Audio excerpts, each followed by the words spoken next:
Dans la course pour occuper le bureau ovale de la Maison-Blanche, Donald Trump avait fait la promesse de rendre aux États-Unis d'Amérique toute sa lueur et sa grandeur en matière d'économie, d'éducation et sociale. À quelques heures de l'Assemblée annuelle pour l'élection des nouveaux présidents de la Banque africaine de développement, le président américain décide de couper l'herbe sous le pied de l'Afrique.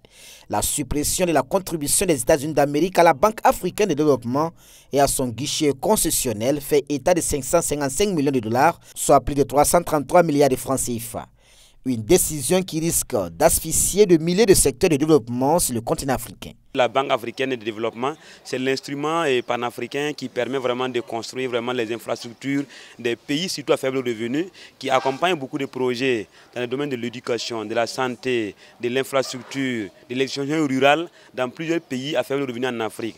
Donc la suspension déjà de ces financements vient être comme un coup dur pour la Banque panafricaine, vient diminuer vraiment la capacité de financement de la Banque africaine de développement et vient diminuer vraiment sensiblement les engagements de la Banque africaine de développement parce que naturellement, la Banque africaine de développement aurait des difficultés pour ses engagements en 2026. Il va de sorte qu'il va revoir toute sa politique pour se réadapter par rapport à cette nouvelle donne.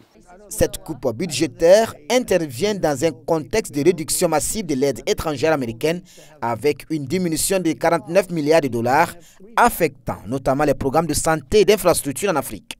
Selon l'économiste Zida, les pays de l'AES peuvent échapper aux affres de cette mesure américaine à condition de prendre exemple sur le Burkina Faso. Vous savez, le fonds de soutien patriotique, par exemple, initié par le capitaine Ibrahim Traoré, a déjà fait 307 milliards en 2 années. Et quand vous prenez ne serait-ce que le premier trimestre de l'année 2025, nous sommes autour de 33 milliards de francs CFA. Donc c'est un modèle qui peut être vraiment une alternative au modèle de financement des banques panafricaines. Si par exemple les autres pays de l'AES, notamment le Mali, le Niger, optent pour le même modèle de financement endogène, la mobilisation patriotique des revenus, on peut utiliser ça comme une arme pour pouvoir mobiliser les ressources financières pour pallier à nos développements. Comme autre alternative pour ressusciter certains programmes de développement socio-économique, les pays africains peuvent se tourner vers des partenaires asiatiques qui entretiennent de bonnes relations avec le continent africain. Il y a également une autre option qu'on peut se tourner vers les pays du Golfe ou bien vers les puissances asiatiques telles que la Chine, la Russie et pourquoi pas les BRICS, qui est une nouvelle puissance économique financière dans le monde également, au détriment des puissances occidentales.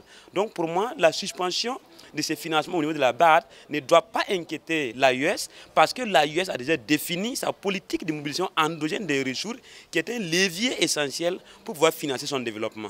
Cette décision du président Donald Trump de lâcher la Banque africaine de développement est un message pour appeler le peuple africain à prendre conscience sur la nécessité à s'autodévelopper.